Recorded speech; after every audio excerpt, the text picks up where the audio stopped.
जय सिया राम। मैं हूं पंडित अरविंद गौड़। स्वागत करता हूं आपका अपने YouTube चैनल ज्योतिष विद पंडित गौड़ में।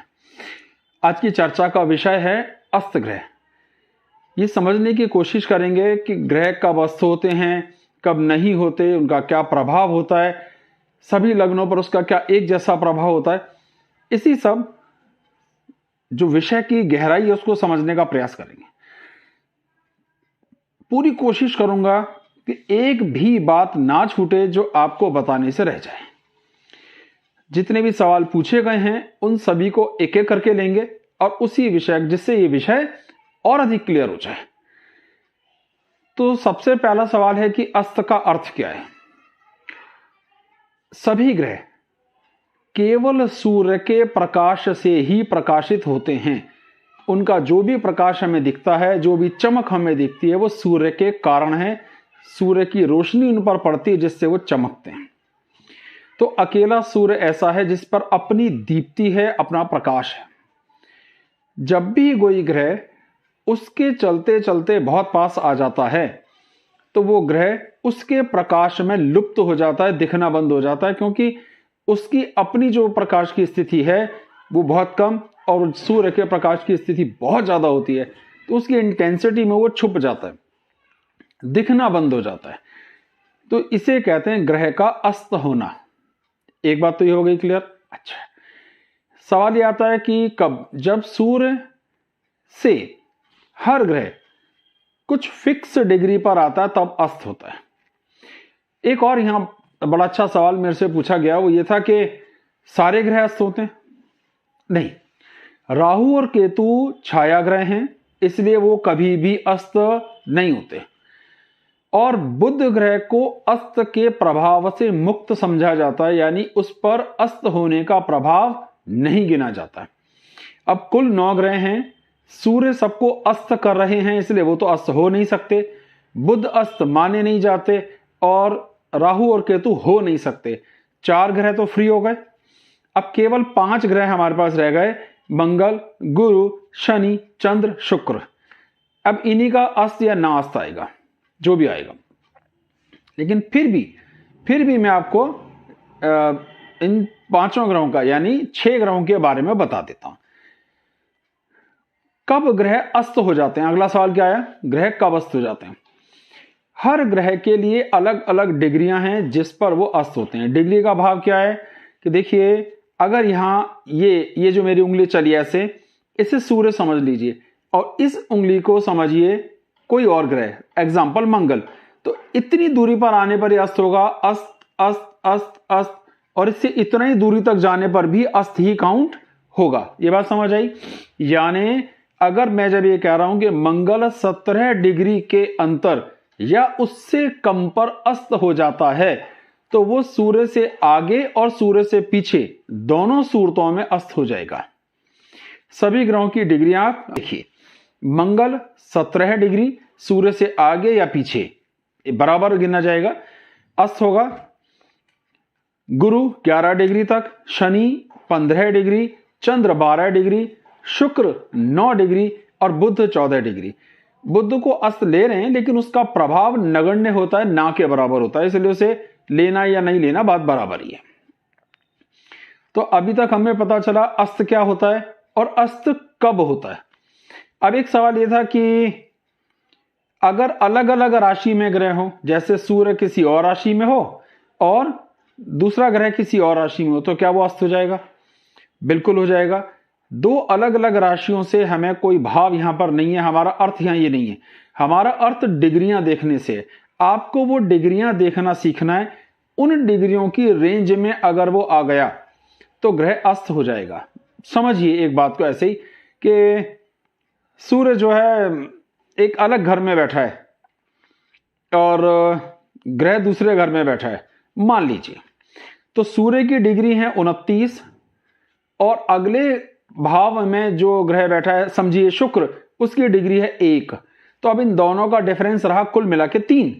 तो यहां भी अस्त होगा। यानी सूर्य और ग्रह आगे पीछे के भाव में भी हो सकते हैं, जरूरी नहीं है कि उन्हें एक ही भाव में होना चाहिए तभी अस्त होगा।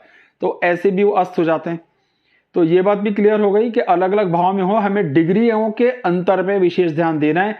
ऐसा नहीं सोचना है कि ग्रह अलग राशि में गया तो अब अस्त नहीं होगा। अब आता है कि क्या सचमुच इतनी डिग्री पे ग्रह अस्त हो जाते हैं? देखिए, ये वो ज्ञान था जो किताबों में मैंने पढ़ा और आपको कहा। मेरी तरह और भी बहुत लोग, मैं तो सीख रहा हूं, लेकिन जो बहुत विद्वान हैं उनका भी यही मत है कि कम से कम उसका डिग्री डिफरेंस 8 से ज्यादा या 9 के आसपास होना चाहिए। यानी 9 डिग्री तक ग्रह उतना भारी कुप्रभाव अस्त का नहीं देता जितना उसके बाद देता है। इसे ऐसे समझिए कि यहां से चलना शुरू हुआ कोई ग्रह, जैसे मंगल 17 डिग्री पर अस्त है और यहां आके वो 9 डिग्री के अंतर पे आया, तो उसको वास्तविक अस्त के प्रभाव यहां से लेके यहां तक देगा, ना कि यहां से लेके यहां तक। ये अनुभव की बात है। तो इसे आप 9 डिग्री के आसपास मान के चलिए। ये कहीं लिखा हुआ नहीं है, ये अनुभव पर आधारित बात है जो मैंने आपसे बयान करी।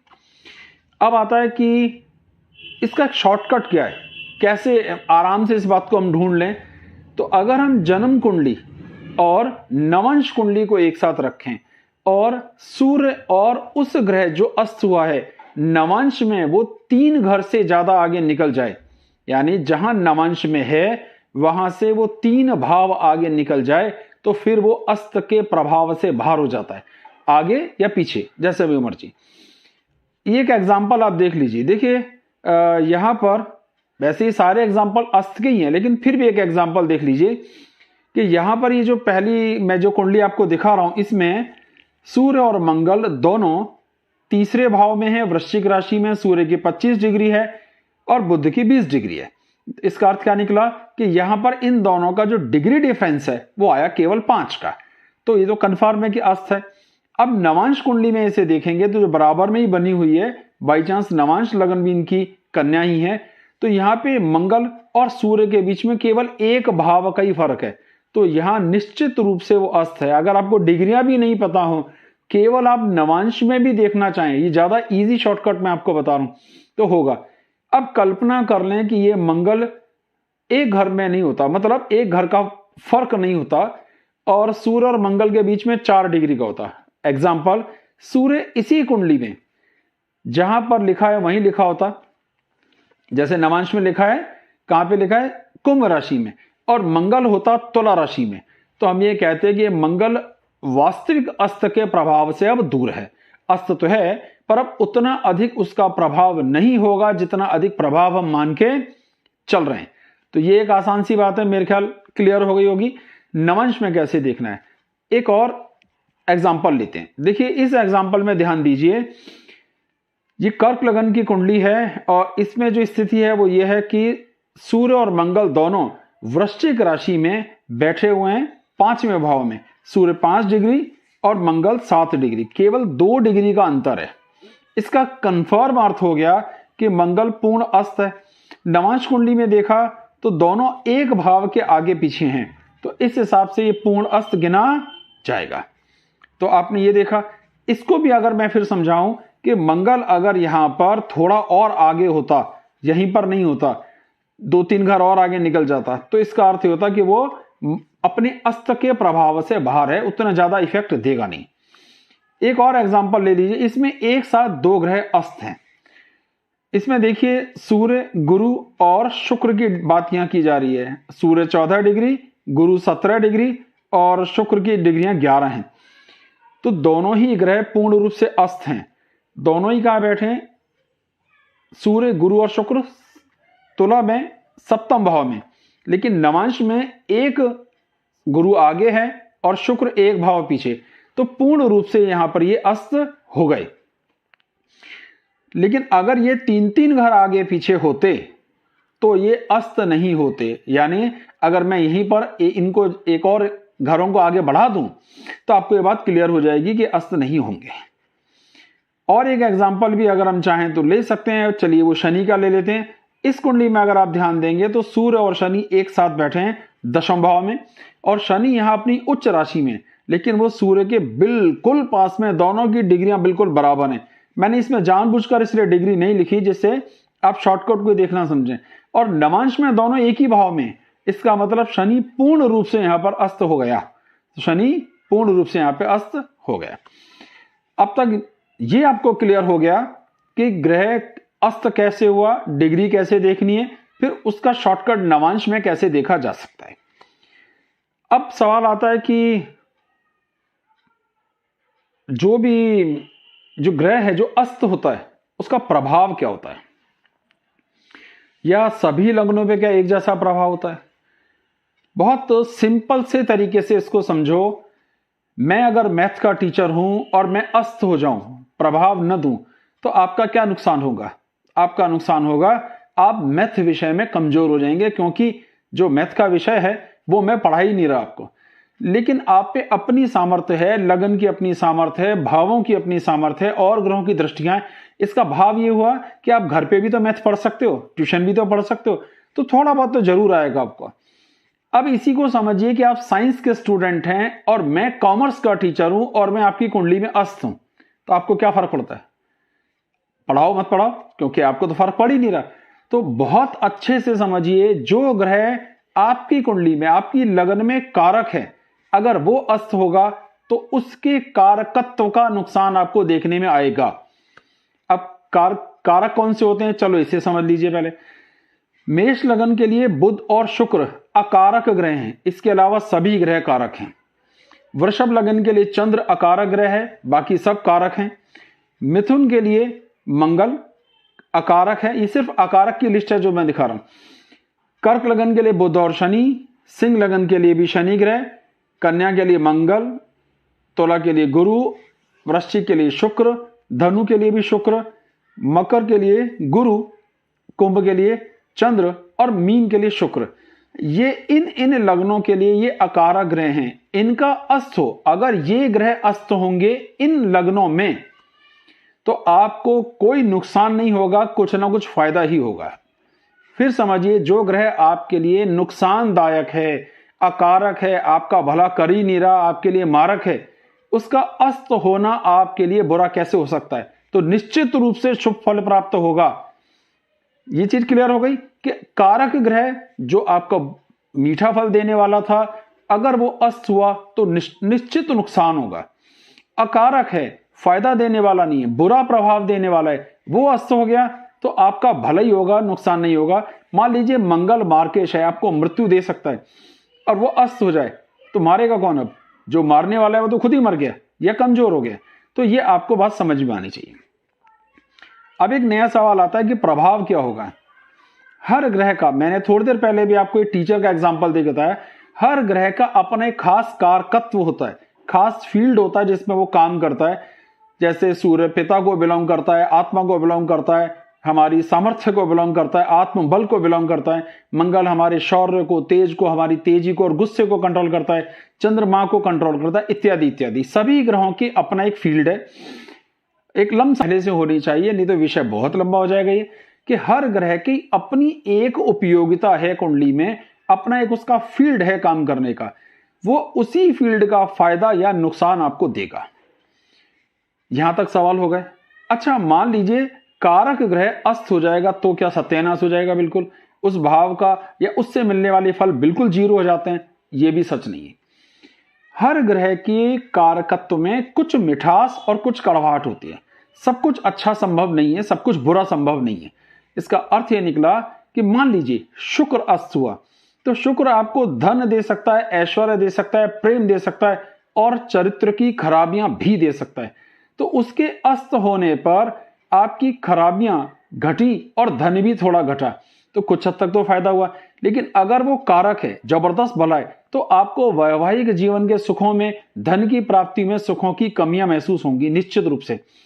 और ग्रह अगर बहुत अच्छे हैं, लगन बहुत अच्छी है, उस भाव में अच्छे ग्रह बैठे हैं, उनकी अच्छी दृष्टियां हैं, तो प्रभाव अपने आप घट जाएगा।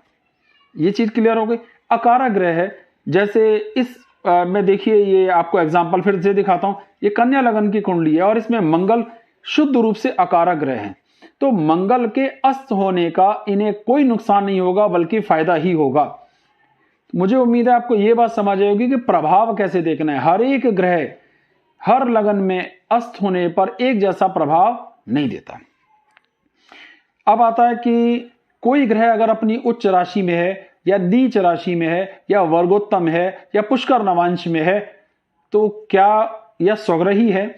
ये पांचों अच्छी बातें हमने ले ली। तो क्या उसका वो अस्त हो जाएगा? तो उसका कैसे प्रभाव? देखिए, जो ग्रह जैसा भी है, आपकी उसकी अपनी सामर्थ्य अपनी जगह, लेकिन अगर वो पूर्ण रूप से अस्त है तो उसके कुप्रभाव अपने आप बढ़ गए, शुभ फल अपने आप घट गए। ये आपको कंफर्म मान के चलना है। यानी उसके अस्त की परिभाषा सबसे ऊपर, मान लीजिए शनि आपका उच्च राशि में है, ठीक है। इस बात को फिर से समझिए कि शनि आपका अपनी उच्च राशि में, एग्जाम्पल पे देख लीजिए, और वो पूर्ण रूप से अस्त हो जाए, तो इसका स्पष्ट रूप से अर्थ यह है कि अब उसका प्रभाव उतना प्राप्त हो ही नहीं सकता। बेशक वो उच्च राशि में, तब भी अस्त के कुप्रभाव के कारण उसका प्रभाव घट गया। मुझे उम्मीद है यहां तक ये सारी बातें कुछ समझ में आ ही रही होंगी। अब एक बात आता है कि अगर सूर्य पर खुद ही ग्रहण दोष लग रहा हो, सूर्य और राहु मान लीजिए एक साथ हैं या सूर्य केतु एक साथ हैं, तो क्या ऐसी सूरत में भी सूर्य अस्त कर सकता है? सबसे अधिक ताकतवर है, राजा है ग्रहों का, उसकी सामर्थ्य का कोई ओर छोर नहीं है, 101%। हां, कि सूर्य और राहु एक साथ हों, आप पर सूर्य ग्रहण दोष बन रहा हो, तब भी साथ में अगर शुक्र बैठे हैं तो शुक्र अस्त हो जाएंगे, गुरु बैठे हैं तो गुरु अस्त हो जाएंगे, मंगल बैठे हैं तो मंगल अस्त हो जाएंगे। तो इससे कोई फर्क नहीं पड़ता कि सूर्य को ग्रहण दोष लगा हुआ है, तब भी वो और ग्रहों को पूर्ण रूप से अस्त करने में सक्षम है। तो मेरा ख्याल है कि लगभग सारा विषय मैंने कोशिश की।